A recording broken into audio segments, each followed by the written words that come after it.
विषय पर हम अध्ययन करने जा रहे हैं वो विषय है आशीष की परिभाषा। What is the definition of blessings. और आज के इस जगत में हम देखते हैं कि हर एक व्यक्ति आशीष पाना चाहता है, फिर उस आशीष पाने के लिए वो किसी भी सेवक के पास जा रहा है, किसी भी प्रकार की टीचिंग्स को अपना रहा है, किसी भी प्रकार की बातों को वो स्वीकार रहा है। और आज के डेट में कोई चिकनी चुपड़ी बातें बोलकर अगर कोई प्रोफेसी दे देता है तो वही बातें लोगों को आशीष लगती है। आज के डेट में किसी के पास है, वो कहता है by the grace of God मुझे ये मिला है। और मैं आज उन बातों के ऊपर आपका ध्यान बटाना चाहता हूं। डजंट मैटर, मैं इस लाइव सेशन में अगर 0 नंबर भी अगर देखते रहेंगे तो मैं मेरे प्रचार को रोकूंगा नहीं, मैं प्रचार करता रहूंगा, क्योंकि मुझे पता है खुदा का कलाम, खुदा का काम किए बिना उसकी ओर लौटता नहीं है। इसलिए हम भीड़ को बचाने के लिए नहीं चलते, हम भेड़ को बचाने के लिए सेवकाई करते हैं। हालेलुया। क्योंकि आज बड़ी तादाद में भीड़ केवल भौतिकता के पीछे मटेरियलिज्म कलीसिया हो गई है, और आज लोगों को वही बातें दिखाई जाती है जो संसार की बातें हैं। लेकिन मैं आज आपके सामने ब्लेसिंग की परिभाषा, आशीष 5 क्षेत्रों में होती है। गौर से सुनो, 5 क्षेत्रों की आशीष, जिसमें नंबर 1 आती है आत्मिक, दूसरी आती है मानसिक, तीसरी आशीष आती है शारीरिक, चौथी आशीष आती है भौतिक, और 5वीं आती है पारिवारिक। अभी आप कहेंगे कि ये कैसे आप सिद्ध करोगे। आत्मिक आशीष किसे मिलती है? जिसने जीते जी उद्धार को प्राप्त किया है। सबसे बड़ी ब्लेसिंग अगर क्या है ना, भले लंगड़ा ना चले, अंधा ना देखे, बहरा ना सुने, लेकिन अगर वो अपने पापों का अंगीकार करते हुए यीशु मसीह को अपना उद्धार करता कहकर ग्रहण करता है, उसे उद्धार का अनुभव आता है, उसके आत्मा में वो आत्मिक आशीष उद्धार के द्वारा आती है। Hallelujah, praise the Lord. मानसिक आशीष, आज मनुष्य के पास सब कुछ है। आज आप देखेंगे कि समाज में माहौल बिगड़ा हुआ है। बड़े बड़े ज्ञानी लोग सुसाइड कर रहे, सेलिब्रिटी सुसाइड कर रहे, अपने आप की खुदकुशी कर रहे, अपने जीवन को खत्म कर रहे। कोई फांसी लगा के मर रहा है, कोई ट्रेन के नीचे आ रहा है, कोई नशीली गोलियां खा के मर रहा है। इसका कारण क्या है? इंसान के पास धन दौलत, गाड़ी, बंगला, ये होने का ये दर्शक नहीं आशीष। एक मानसिक आशीष उसे कहा जाता है जो यीशु मसीह कहता है संसार देती है वैसी नहीं, तो मैं तुम्हें मेरी शांति देता हूं। जिसके जीवन में आध्यात्मिक क्षेत्र में आत्मिक आशीष आती है, उद्धार के बाद उसके जीवन में यीशु मसीह की कभी भी ना खत्म होने वाली शांति आती है। अब यीशु मसीह ने स्पष्ट रीति से कहा है संसार देता है वैसी नहीं, तो मैं मेरी शांति देता हूं। उसकी शांति कैसी है? बहुत सारे लोगों ने कल गुड फ्राइडे के मैसेज सुने होंगे, मैसेज प्रचार किए होंगे। वो शांति जब उसको गेतसेमनी बाग में घसीटते हुए लेकर गए, वो शांति हमें दिखती है जब उन सैनिकों ने उसका मजाक उड़ाया, उसकी दाढ़ी नोची, उसके ऊपर थूका, उसके ऊपर मृत्युदंड की सजा सुनाई, तब भी वो शांत था। जो यशायाह नबी ने कहा उस भेड़ के नाई वो शांत रहा। मुझे आपको बताना है, सारा माहौल अशांत था, पिलातुस अशांत था, सारे लोग अशांत थे, उसको सजा देने वाले अशांत थे, लेकिन यीशु मसीह के पास वो शांति थी। अजीजों, मुझे आपको बताना है, अगर आपके जीवन में भले ही अच्छा घर ना हो, धन दौलत ना हो, लेकिन आपके जीवन में अगर शांति है ना, बाइबल नीति वचन में कहती है किसी घर में एक बड़ा भोज होने से अधिक किसी घर में शांति से सूखी रोटी का टुकड़ा होना तो उसके लिए ब्लेसिंग है। धन दौलत में ब्लेसिंग, ये भौतिक ब्लेसिंग है, मैं उसको ठुकराता नहीं हूं, लेकिन आत्मिक उद्धार के बाद शांति आती है मानसिक क्षेत्र में। तीसरी बात, शारीरिक ब्लेसिंग। आज उसके लिए सारी दुनिया दौड़ रही है, चंगाई के लिए, कैसे भी हो, किधर से भी हो, ये पास्टर ने तो वो पास्टर, फिर चंगाई के लिए नॉन बिब्लिकल बातों को अपनाया जाता है। पास्टर का अनॉइंटेड ऑयल देने के खिलाफ नहीं हूं मैं, लेकिन जिस अनॉइंटिंग के द्वारा वो ऑयल अनॉइंटेड हुआ है उसको कोई माइका लाल बेच नहीं सकता और कोई खरीद नहीं सकता। अगर ये अनॉइंटिंग बेची जा रही है या खरीदी जा रही है तो मुझे आपको बताना है कि जो इलिया नबी ने एलिशा को कहा था कि ये जो तू मांग रहा है ना, ये बहुत दुर्लभ बात है। हालेलुया। आज मुझे आपको बताना है, इन बातों के द्वारा चंगाइयां प्राप्त करने के लिए लोग दौड़ रहे हैं। जैसे मंदिरों में प्रसाद के लिए लाइन लग रही है, वैसे ही आज सुबह भी मैं पंजाब से किसी सेवक का वो कह रहा है कोरोना वायरस आपको छुड़ाएगा, कोरोना वायरस से आप नजात पाओगे। जाते जाते हमारे स्टॉल पे से अनॉइंटेड ऑयल और अनॉइंटेड तेल और पानी लेकर जाओ, आपके पास कोरोना का बाप भी नहीं आएगा। आज इन सब बातों से इंसान को गुमराह किया जा रहा है। चौथी बात आती है पारिवारिक आशीष। अब वो है परिवार कितना बड़ा है इससे मतलब नहीं है, परिवार कितने बड़े बंगले में है, फ्लैट में है या छोटी सी झुग्गी में या झोपड़ी में है, इससे कोई मतलब नहीं पड़ता है। परिवार के भीतर अगर मसीह ने दिया हुआ आनंद है तो वो परिवार की आशीष। हालेलुया। पांचवी बात वो आती है भौतिक आशीष, जिसे आज दुनिया कहती है। उनकी भौतिक आशीष को दिखाकर ये मैसेज शायद बहुत सारे लोगों को पसंद नहीं आएगा, क्योंकि आज के डेट में लोग यही बातों के पीछे दौड़ रहे। आज के डेट में मुझे आपको बताना है कि बहुत सारे ऑनलाइन पास्टर भी तैयार हो गए। बहुत सारे लोगों ने ऐसे सेलिब्रिटी के जैसे अपने सेवकाई को पेजेस के द्वारा इस लॉकडाउन के दरमियान शुरू किया। अब वो लोग उसी के द्वारा सेवक बन गए। कुछ लोग पहले खुद को ब्रदर कहलाते थे, सडनली ये सेवकाई करते करते ये ऑनलाइन पास्टर भी बन गए। मुझे उसके खिलाफ बात नहीं करना है, मुझे आपको ये बताना है कि हम किसकी बात सुन रहे।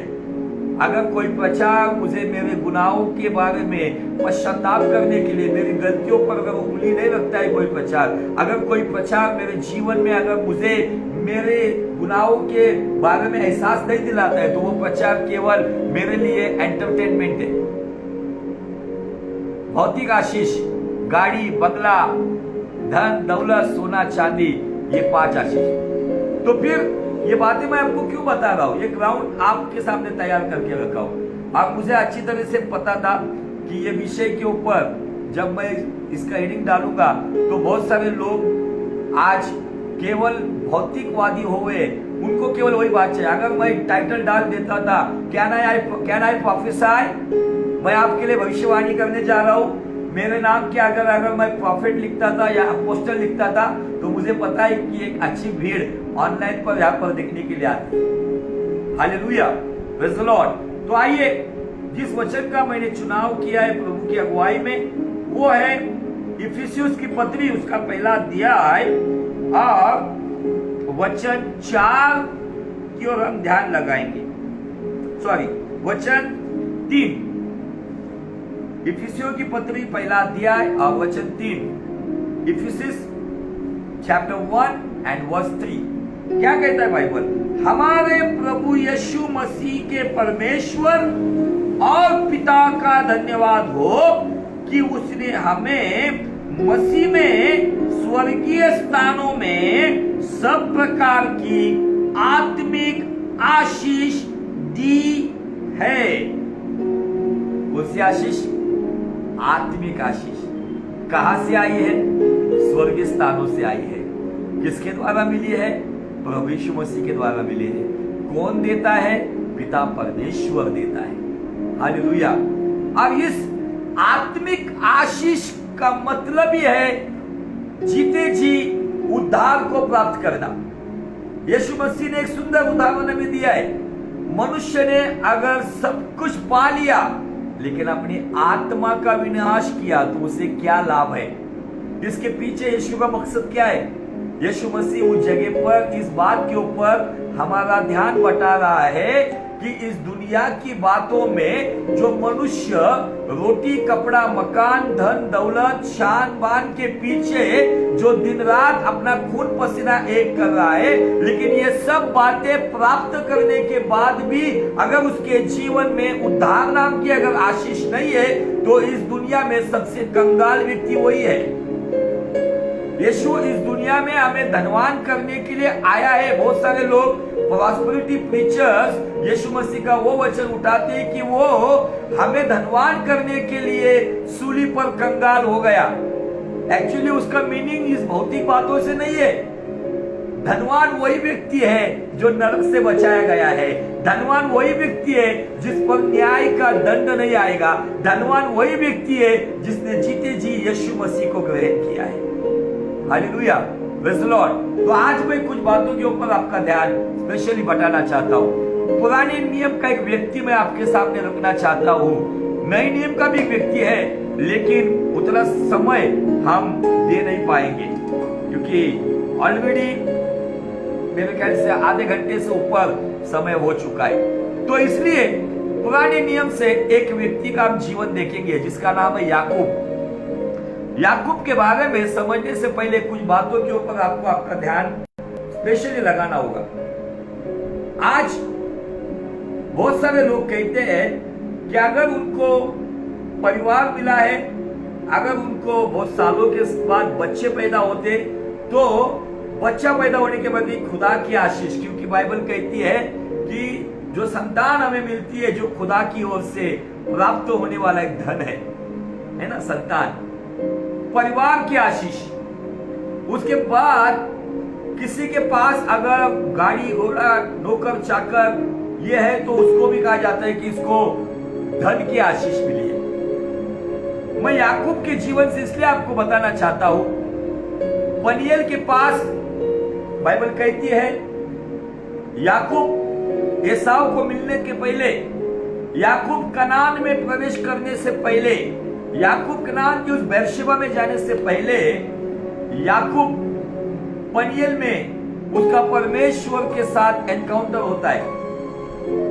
एनकाउंटर के साथ साथ वहां पे बाइबल कहती है कि वहां पे उसका मल्ल युद्ध हुआ है, कुश्ती लड़ी उसने।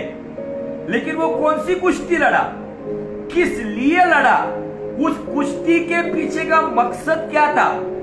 तो आइए हम चलते हैं जेनेसिस के उत्पत्ति के किताब में हम चलते हैं, जहां पे 32 अध्याय में 22 वचन से आगे बाइबल कहती है, उसी रात वो उठा और अपने दोनों स्त्रियों और दोनों दासियों और 11 लड़कों को संग लेकर घाट से यब्बोक नदी के पार उतर गया। उसने उन्हें उस नदी के पार उतार दिया, वरन अपना सब कुछ पार उतार दिया, और याकूब आप अकेला रह गया। तब कोई पुरुष आकर पाँव फटने तक, मतलब सुबह होने तक उसके साथ मल्ल युद्ध करता रहा।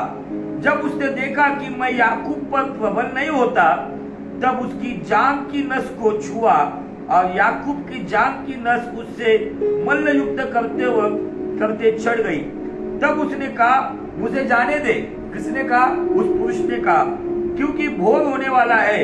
याकूब ने कहा, जब तक तू मुझे आशीर्वाद ना दे तब तक मैं तुझे जाने न दूंगा।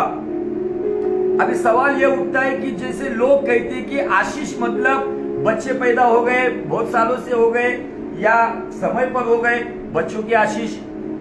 मुझे ये कहना है आपको यहाँ पे, जो याकूब यहाँ पे उस पुरुष को, परमेश्वर के दूत को, या परमेश्वर जो भी आपको चाहिए आप ले सकते हो, उसको कहता है कि जब तक तू आशीष नहीं देगा तब तक मैं तुझे नहीं छोड़ूंगा।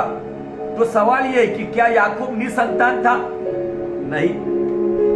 सवाल यह है कि याकूब के पास धन दौलत नहीं थी। याकूब इतनी बड़ी धन दौलत लेकर, वो भेड़ बकरियां लेकर, इतनी सारी धन दौलत लेकर आया था, और उसके पास इतना कुछ था कि वो एसाव को भी देने के लिए तैयार था आगे।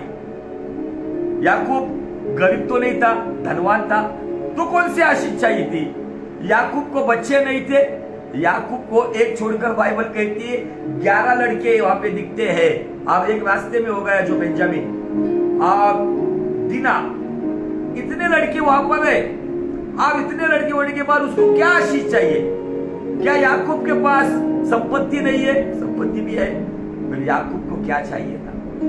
याकूब उसका मतलब ही है मक्कार, फंसाने वाला, है ना। और ऐसा याकूब जब अपने देश में समय के अनुसार जब लौट रहा था, कनान में प्रवेश करने से पहले उसका एनकाउंटर खुदावन के साथ होता है। वो मल्ल युद्ध क्या था पता है? बहुत सारे लोग कहते हैं कि वो कुश्ती उसने लड़ी, लेकिन कौन सी कुश्ती लड़ी? सवाल ये भी आता है कि क्या याकूब के शरीर में कोई बीमारी थी कि वो बीमारी से छुटकारा चाहता था? कि कुछ लोग कहते हैं खुदावन ने मुझे आशीष किया कि मैं ये बीमारी थी, इस बीमारी से मुझे चंगाई दी और मैं आशीष पाया हूं। याकूब बीमार भी नहीं था, याकूब कंगाल नहीं था, याकूब निसंतान नहीं था। तो याकूब को आशीष चाहिए क्या थी? याकूब को कौन सी आशीष चाहिए थी? अगर आज के जमाने में याकूब ये प्रार्थना करता होगा, आज के जमाने का व्यक्ति कहेगा, अरे याकूब तुझे क्या चाहिए? तू बीमार है क्या? नहीं। तू निसंतान है क्या? तू बच्चे लेकर है, तुझे पत्नियां एक छोड़ के 4 है। तो क्या उसको आशीष चाहिए थी? याकूब को वो आशीष चाहिए थी कनान में जाने से पहले, क्योंकि कनान से जब वो भागा ना तो लोगों ने एसाऊ के ऊपर जो प्रभु का प्लान ही था, जिसके वजह से लोग याकूब को मक्कार कहते थे। याकूब को वहां पे लोगों के सामने जो गवाही थी, वो गवाही पूरी तरह से गलत थी। जब बाइबल यहाँ पे कहती है 27 वचन में, उत्पत्ति 32:27, और उसने याकूब से पूछा तेरा नाम क्या है? उसने कहा याकूब। उसने कहा तेरा नाम अब याकूब नहीं परंतु इज़राइल होगा, क्योंकि तू परमेश्वर से और मनुष्य से भी युद्ध करके प्रबल हुआ। तेरा नाम याकूब था, अभी तुझे इज़राइल कहेंगे। इज़राइल का मतलब परमेश्वर का राजकुमार। इज़राइल का और मतलब है परमेश्वर का मुख देखने वाला, उसका चेहरा ढूंढने वाला, उसके मुख को ताकने वाला, परमेश्वर की ओर देखने वाला।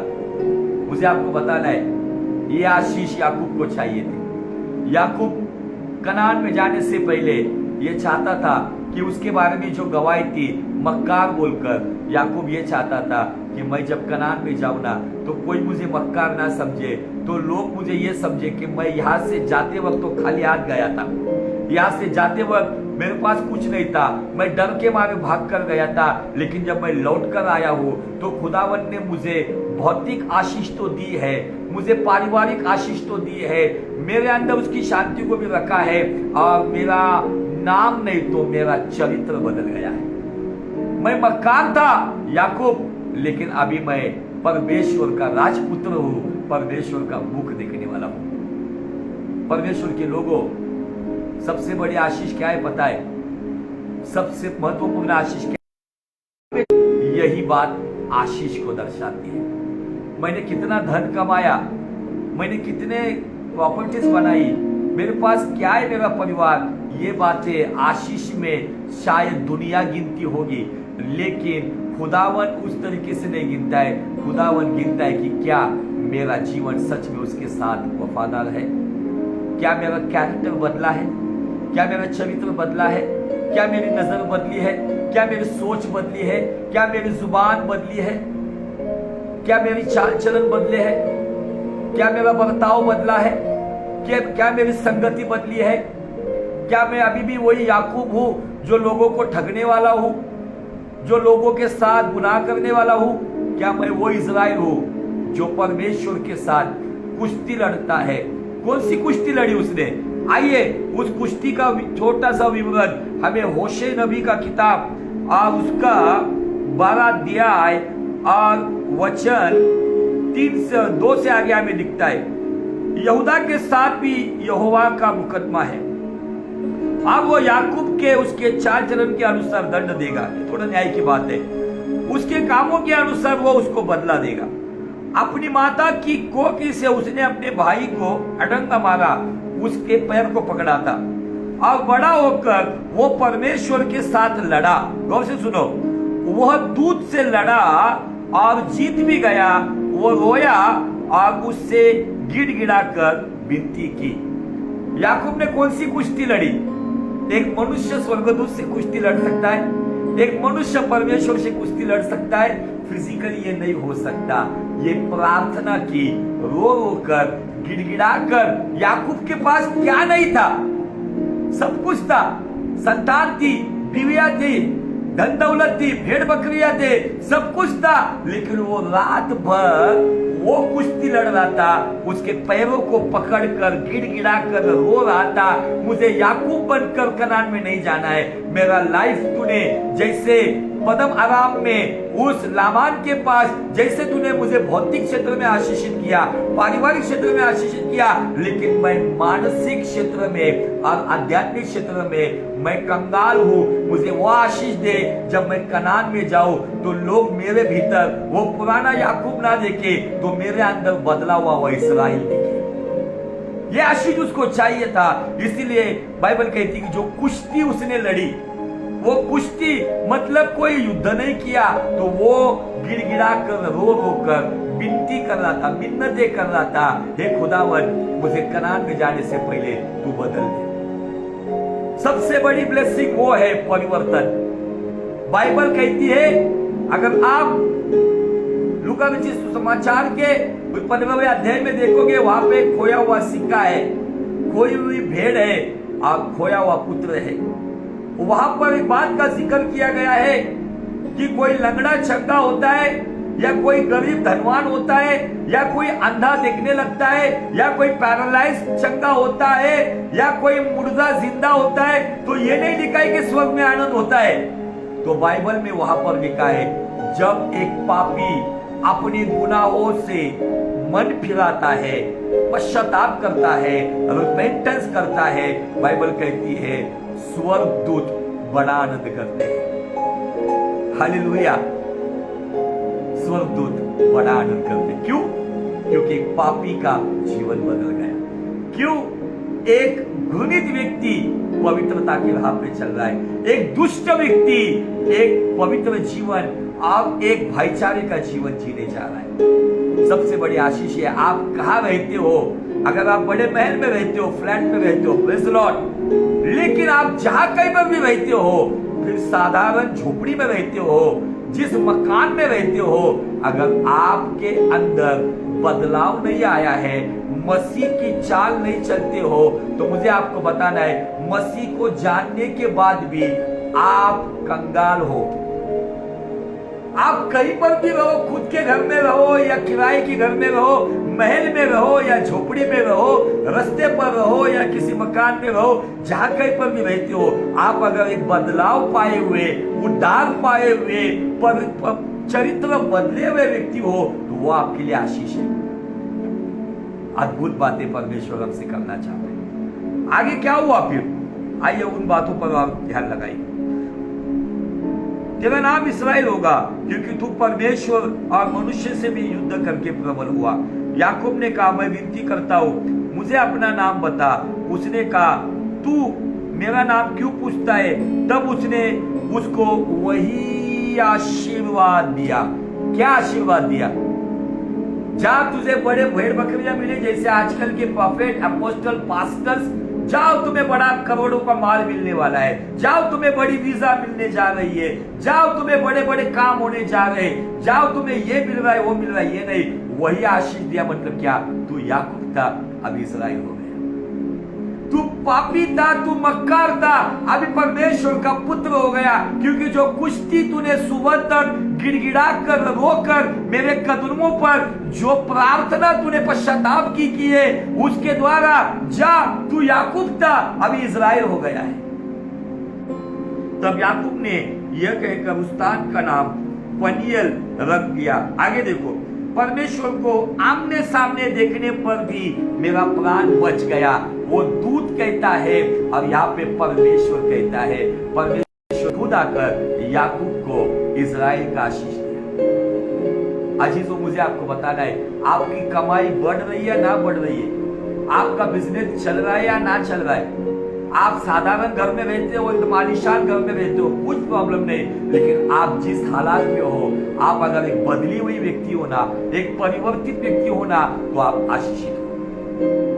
इसका मतलब हमें धन दौलत नहीं चाहिए, लेकिन धन दौलत के लिए हमको खुदा को खोना नहीं है। इसका मतलब जो हमारे भीतर रहता है, वही हमें अगुवाई करता है। हालेलुया। आगे देखो, पनियल के पास से चलते चलते सूर्य उदय हो गया और वो जांग से लंगड़ता था। मैं यहाँ पे थोड़ा सा सोच में पड़ता हूँ। याकूब उसके पहले लंगड़ा नहीं था, और यहां से आगे मैं आपको बताऊं क्या, यहां से आगे याकूब मरने तक लंगड़ रहा था, मरने तक लंगड़ाता था, एक लाठी लेके चलता था। ये इब्रानी के 11 अध्याय में आपको पढ़ने को मिलेगा। याकूब वहां जब आया आशीष पाने के लिए, तो वो निसंतान नहीं था, 11 बच्चे थे, उसके बाद बीवी आती, उसके बाद धन दौलत था, अब वो चंगा भी था, लेकिन जब वहां से निकला ना, तो मुझे आपको बताना है, वो लंगड़ा रहा था। अब वो लंगड़ापन है ना, उसको शर्मिंदा नहीं कर रहा था, वो लंगड़ापन उसे रोज खुशी देता था। क्यों पता है? जब वो लंगड़ कर पैर पड़ाता होगा ना, वो लंगड़ने वाला जो पैर है, लड़खड़ाने वाला जो पैर है ना, वो पैर को देखकर वो खुश होता होगा और कहता होगा, ये पैर है जहां पर यीशु ने, यहोवा ने मुझे छुआ है। हालेलुया। जब वो आया तो यही पैर लेके वो कनान से भाग गया था, बहुत भागने वाला रेसर था, लेकिन खुदावन ने उसको बदल दिया, याकूब का इजराइल हो गया। जो पैर लेके वो यहाँ हुआ मक्कारी करके दौड़ता था, इसी लगड़ते हुए पैर से वो यहोवा की इबादत करने लग गया। बाइबल कहती है कि जब वो मिस्र में यूसुफ के पास जब गया, गोशेन प्रांत में, जब वो मरने की कगार पर था, तो बाइबल कहता है कि लाठी के छोर पर वो बैलेंस करते हुए यूसुफ के बच्चों को आशीष देता है। याकूब जब उसके डेरे में गया होगा, तो उसके परिवार ने देखा होगा, याकूब जाते वक्त तो अच्छा था, लेकिन अभी लंगड़ाते आया। लोग कहते हैं कि मैं लंगड़ा था, मुझे चंगाई मिली। मुझे आपको बताना है, ये फिजिकली ब्लेसिंग मिले या ना मिले, लेकिन स्पिरिचुअली ब्लेसिंग में मेरा पाप की राह पे लंगड़ाने वाला जीवन अगर पवित्रता की राह पे सीधी तरह से चल रहा है, तो ये मेरे लिए आशीष है। हालेलुया। याकूब आया था अच्छी तरीके से, लोग कहते हैं मुझे चंगाई मिली, लेकिन याकूब का उल्टा हुआ। उसको आशीष में क्या मिला? उसको आशीष में चंगाई नहीं मिली, उसको आशीष में अच्छा पैर लंगड़ा हो गया। लेकिन याकूब वो लंगड़े पैर से बिल्कुल भी निराश और दुखी नहीं था। याकूब उस लंगड़े पैर को देखकर बिल्कुल निराश नहीं था। उस लंगड़े पैर को देखकर वो रोज खुश होता होगा, wow, this is the place my Lord touch here.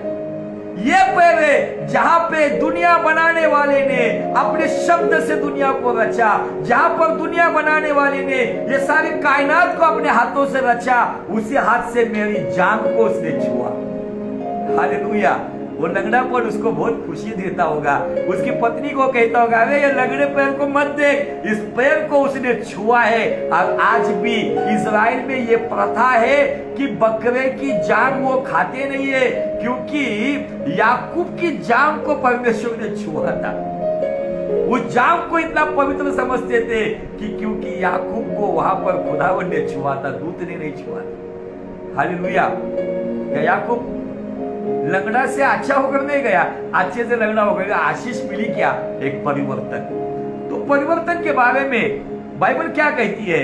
मुझे कुछ वचन बताने थे, लेकिन मैं समय को देखकर रुक रहा हूं। नीति वचन का 22 अध्याय, प्रोवर्ब्स चैप्टर 22 एंड वर्स 1। नीति वचन 22:1 में बाइबल कहता है, बड़े धन से अच्छा नाम अधिक चाहने योग्य है। हालेलुया। 2 नंबर से पैसा कमाकर शायद घर में एसी ये वो सब कुछ आ सकता है, डबल ड्यूटी करके सब कुछ हो सकता है, लेकिन बाइबल यहाँ पे क्या कहती है? बड़े धन से अच्छा नाम अधिक चाहने योग्य है। विपुल धन से एक अच्छा नाम चाहने योग्य है, प्यार करने योग्य है। अब आगे दिया है, सोने चांदी से दूसरों की प्रसन्नता उत्तम है। आमीन। आप पूछेंगे पास्टर, जब आप क्या कहेंगे, आशीष कैसे मिलेंगे आपको? अगर आप अपने बुरे कामों को छोड़कर, गंदी लतों को छोड़कर, रॉन्ग टीचिंग्स में जहां पे केवल भविष्यवाणियां दी जाती है, जीवन परिवर्तन किया नहीं जाता। आज मुझे आपको बताना है, इस ऑनलाइन में जितना प्रभु का काम चल रहा है ना, उतना ही काम बिगाड़ने वाले ऐसी बिगड़ेल संतान भी आज ऑनलाइन में चल रही है, जिनको वचन की कुछ बात पता नहीं है। लंबे लंबे बाल बढ़ाकर, हाथ में गिटार लेकर, यीशु तेरा नाम सबसे ऊंचा है, जिनको परमेश्वर के द्वारा अगर उनका परिवर्तन नहीं हुआ है, उनका जीवन परिवर्तित नहीं हुआ है, उनका कोई भी अधिकार नहीं है दुनिया के संसार के तरीके से हमारे यीशु मसीह की इबादत करें। फिर उनका आवाज कितना बढ़िया क्यों ना हो, उनकी म्यूजिक कितना बढ़िया क्यों ना हो, जिसका जीवन परिवर्तन नहीं हुआ है, जिसके जीवन में परिवर्तन की आशीष नहीं आई है, उसका आवाज कितना भी अच्छा हो, खुदा के सामने वो जीरो है। हम मनुष्य उनको बढ़ाते हैं। याकूब आशीषित हुआ, लंगड़ाते हुए गया, अपना जीवन ये परमेश्वर के पीछे चलाया उसने। बाइबल कहती है नीतिवचन 22:1 में, अच्छा नाम बड़े धन से उत्तम है। क्या अपना नाम अच्छा है? भले आप प्रभु में आने के बाद लोग आपको बदनाम करते रहेंगे, वो बात अलग है, लेकिन क्या प्रभु के सामने जब वो आएगा, क्या उसके सामने खड़े रहने की हिम्मत रखते हो आप? वही व्यक्ति उसके सामने खड़े रहने की हिम्मत रख सकता है जो परिवार में हो या परिवार के बाहर हो, चर्च में हो या चर्च के बाहर हो, जो ये याद रखता है कि मेरा परमेश्वर जो मेरे भीतर है, उसको जो भाता है मैं वही करूंगा, वो है blessing. Hallelujah, praise the Lord. आइए 5 मिनट बचे हैं और कुछ बातों पर मैं और कैरेक्टर नए नियम से बताने वाला था, लेकिन मैं नए नियम की एक बात आपको बताना चाहता हूं। जब प्रभु यीशु मसीह ने वे 70 चेलों को अभिषेक किया, गौर से सुनो, उन 70 चेलों को जब अभिषेक किया, उनको कहा कि जाओ कंगालों को सुसमाचार सुनाओ, बीमारों को चंगा करो, मुर्दों को जिलाओ, अंधों को आंखें दो, सुसमाचार की घोषणा करो, और उनको स्पेशल अनॉइंटिंग करके भेजा। गौर से सुनो, और जब ये लौट कर आए, लूका रचित सुसमाचार के 10वें अध्याय का 17 वचन से आगे मैं आपके लिए पढ़ रहा हूं।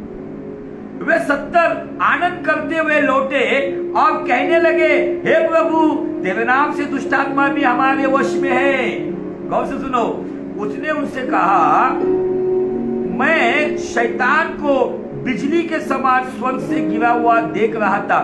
देखो, मैंने तुम्हें सांपों और बिच्छुओं को रोकने का और शत्रु की सारी सामर्थ पर अधिकार दिया है, और किसी वस्तु से तुम्हें कुछ हानि न होगी।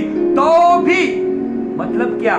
तो भी इससे आनंदित मत हो। तो भी उससे आनंदित मत हो मतलब मेरे प्रचार से लोग खुश हो गए, इससे आनंदित मत हो। मेरी भविष्यवाणियों से भीड़ बढ़ रही है ऑनलाइन में और फिजिकल में, इससे आनंदित मत हो। मैंने प्रार्थना की, दुष्टात्मा चली गई, इससे भी आनंदित मत हो। मैंने प्रार्थना की, चंगाई मिली, इससे भी आनंदित मत हो। वो कहता है शैतान को मैं जब आया ना, तब यीशु कहता है उसको बिजली की नाई पृथ्वी पर पिता ने फेंक दिया, मैंने उसको देखा। बहुत सारे सेवकों के अंदर ये मैं आ जाता है, बहुत सारे विश्वासियों के अंदर ये मैं आता है, मैंने मेरी मेहनत से किया है, मैं सब कुछ कर रहा हूं। मैं आपको बताना चाहता हूं, आपको कितना धन मिला है, आपको कितनी शोहरत मिली है, आपका अनॉइंटिंग कैसा है, आपकी कितनी मीटिंग्स हो रही है, आप कितनी सभाओं को जा रहे हैं, आपके कितने फॉलोअर्स हैं, आपका संदेश कितने लोग शेयर कर रहे हैं, इसके बारे में बाइबल कहता है। तो भी इससे आनंदित मत हो कि आत्मा तुम्हारे वश में, मैंने हजारों दुष्टात्मा निकाली है, तो भी इससे आनंदित मत हो। मेरी प्रार्थना से मुर्दा जिंदा हो गया, तो भी उससे आनंदित मत हो। मेरी प्रार्थना से लाखों लोग चंगे हो गए, तो भी उससे आनंदित मत हो। मेरे हाथ में दुष्ट की सारी शक्तियों पर मैं वश किया हूं, तो भी इससे आनंदित मत हो। तो किससे आनंदित हो? बाइबल कहती है, परंतु इससे आनंदित हो कि तुम्हारे नाम स्वर्ग पर लिखे हैं। This is the proper spiritual blessing from heaven. आपने कितना धन कमाया, आपने कितने बच्चे पैदा किए, आपका घर परिवार कितना बड़ा है, आपको आपके एरिया के पॉलिटिशियंस के कितने बड़े कॉन्टैक्ट्स है, आपके पास पुलिस के कितने कॉन्टैक्ट्स है, आपको कितने लोग पहचानते हैं, आपको कितने लाखों लोग फॉलो करते हैं, आपके मैसेजेस कहां कहां जा रहे हैं, इससे आनंदित मत हो मेरे भाई मेरे बहन। आपने कितना धन कमाया है, कितना सोना, कितनी प्रॉपर्टी, कितने फ्लैट्स, कितने बंगलों, इससे भी आनंदित मत हो। अगर आनंदित होना है ना तो वो कैरेक्टर, एक अच्छा नाम बड़े धन से उत्तम है। वो एक अच्छा परिवर्तित कैरेक्टर, एक बदला हुआ जीवन, एक ट्रांसफॉर्म हुआ लाइफ अगर आपका है, स्वर्ग में उन्हीं का नाम लिखा जाता है जिन्होंने अपना जीवन यीशु को दिया, जिन्होंने अपना जीवन मेमने के लहू से धोया है। जो मेमने के लहू से धोकर उसके वचनों पर चलता है, उसका नाम स्वर्ग में लिखा गया है। और हमने जो इफिसियों की किताब में से पहला अध्याय 3 में लिखा है, परमेश्वर पिता के द्वारा स्वर्गीय स्थानों से हमें आत्मिक आशीष मिले। कौन सी आशीष है? तुम्हारा मेरा नाम भले किसी हैंडबिल में नहीं है, तुम्हारा मेरा नाम किसी बहुत बड़े नामी लोगों में नहीं है, लेकिन अगर हमारा जीवन बदला है और उस बदले जीवन के द्वारा हम यीशु के पीछे चलते ना अजीजों, हमारा नाम स्वर्ग में लिखा है। जिसका नाम जहां पे लिखा होता है वहां पर उसका अधिकार होता है, वहां पर उसकी प्रॉपर्टी होती है, वहां पे उसका वतन होता है। Hallelujah.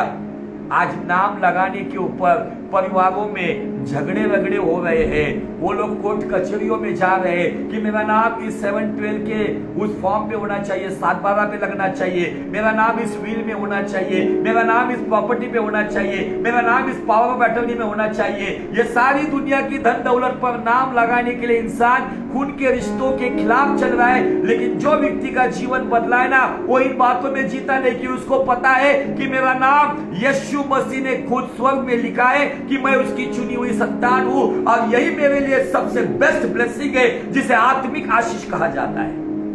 This is the definition of blessing. कोई लोग मरने के बाद वृक्ष को नाम दिया जाता है स्वर्गीय सोनसो, कई वस्तुओं को नाम दिया जाता है, किसी के घर को नाम दिया जाता है, कोई चर्च भी बनते सो पर्सन के मेमोरियल चर्च, वो व्यक्ति था वो मर गया, उसके मेमोरियल चर्च। मुझे आपको बताना है ये दुनिया के सारे नाम खत्म हो जाएंगे, लेकिन अगर तुम्हारा और मेरा नाम हमारे जीवन में सब बातों से आगे, अगर स्वर्ग में वो नाम लिखा है, स्वर्ग में उन्हीं का नाम लिखा हुआ जाता है जो परमेश्वर के साथ। वो नाम मिटाया भी जा सकता है अगर हमारा कदम बहक गया, हमने हमारे अंदर अगर मैल आया तो यीशु ने जो एग्जाम्पल दिया है ना, शैतान ऊपर से गिरा दिया गया है, हमारा नाम भी गिरा दिया जाएगा ऊपर से अगर वो मैं आया तो। लास्ट वचन पढ़ूंगा और फिर हम प्रार्थना में जाएंगे। आप कहेंगे ब्लेसिंग क्या है? ब्लेसिंग का डेफिनेशन और मैं देना चाहता हूं, सैटिस्फैक्शन। यीशु पे विश्वास करने के बाद भले आप झोपड़ी में रहते हो, साधारण मकान में रहते हो, 1 RK हो, 1 BHK हो, रेंटल हो, ओन प्रॉपर्टी हो, बंगलों में हो, कहीं पर भी हो, जहां कहीं पर भी हो, अगर आपके जीवन में समाधान है, जिस परिस्थिति में हो उस परिस्थिति में आप यीशु मसीह के साथ खुश हो, तो ये ब्लेसिंग है। और ये ब्लेसिंग क्या देती है पता है आपको? आपकी बाइबल में इब्रानी का 13 अध्याय और वचन 5 को अंडरलाइन करके रखो। हिब्रूज चैप्टर 13 एंड वर्स 5 क्या कहता है देखो, तुम्हारा स्वभाव लोभ रहित हो और जो तुम्हारे पास है उसी पर संतोष करो, क्योंकि उसने आप ही कहा है मैं तुझे कभी ना छोड़ूंगा और ना कभी तुझे त्यागूंगा। अगर आपको खुदावन कभी ना छोड़े, कभी ना त्यागे, तो उसके लिए जरूरी क्या है?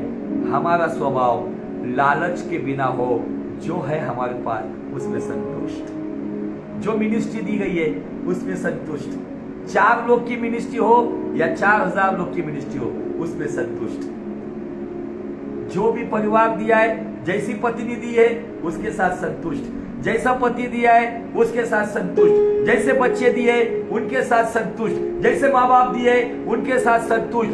समाधान जिसके जीवन में है ना, वो व्यक्ति इस पृथ्वी पर एक बंगले में रहने वाला व्यक्ति, उसके पास सारी शान और शौकत है लेकिन उसके पास समाधान नहीं है, तो वो दुनिया में परमेश्वर की दृष्टि में कंगाल है। लेकिन एक झोपड़ी में रहने वाला व्यक्ति अगर पत्थर पे भी सर रख के सोता है, लेकिन वो अपने उस हालात से यीशु के साथ समाधान उसके जीवन में, संतुष्टि उसके जीवन में, तो वो व्यक्ति आशीषित है। Hallelujah, praise the Lord.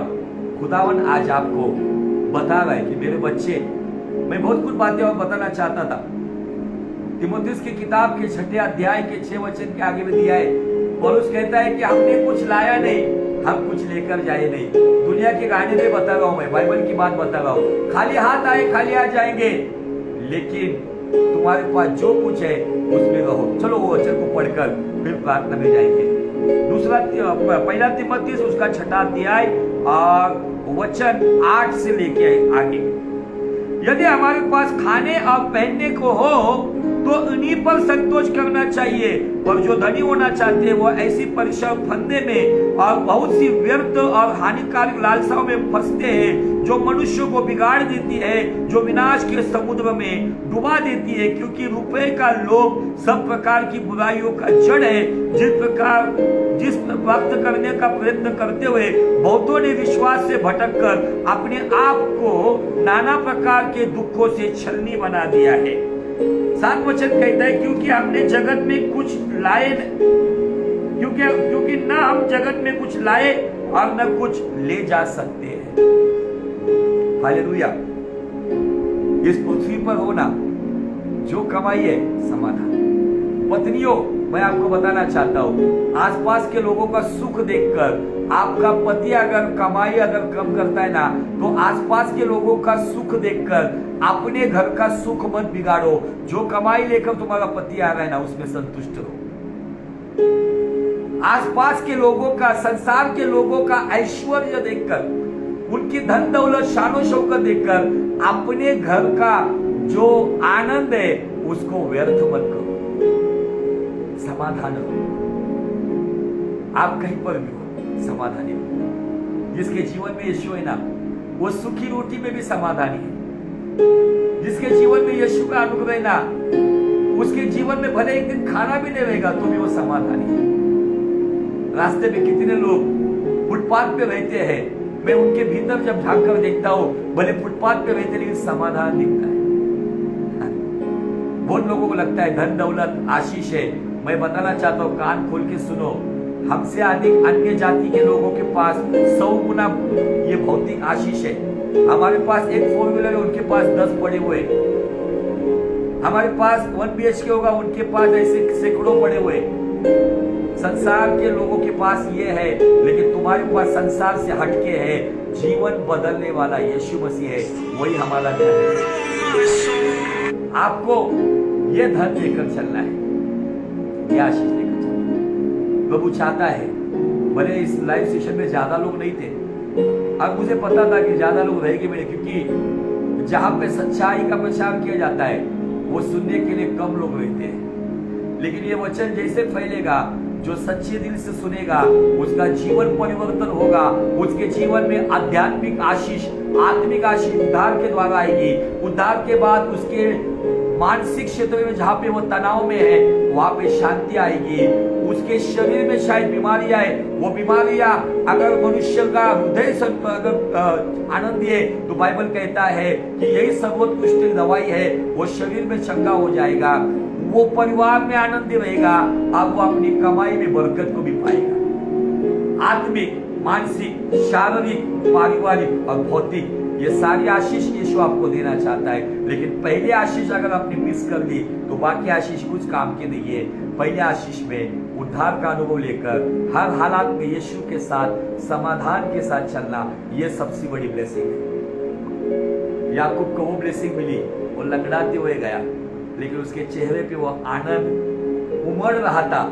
उसके चेहरे पर वो तेजोमय परमेश्वर के साथ जो समय उसने बिताया, उसके चेहरे पर वो लाली थी, उसके चेहरे पर वो चमक थी, उसका चेहरा पूरा खिला हुआ था। वहां से आगे वो वेदी बनाते गया। पहले उसे दर्शन में उसको आशीष मिली, जीवन परिवर्तन हुआ, और परिवर्तन के बाद वो वेदी बनाते गया। वो शेखेम से बेतेल गया, बेतेल से हेब्रोन गया, हेब्रोन से बेरशेबा गया, और बेरशेबा से फिर वो अकाल के समय में यूसुफ के पास गोशेन में गया। लेकिन आखिरी सांस तक याकूब समाधान के साथ खुश था, क्योंकि उसका जीवन बदल गया। तो वो आपसे प्यार करते हैं। ये भौतिक बातों के पीछे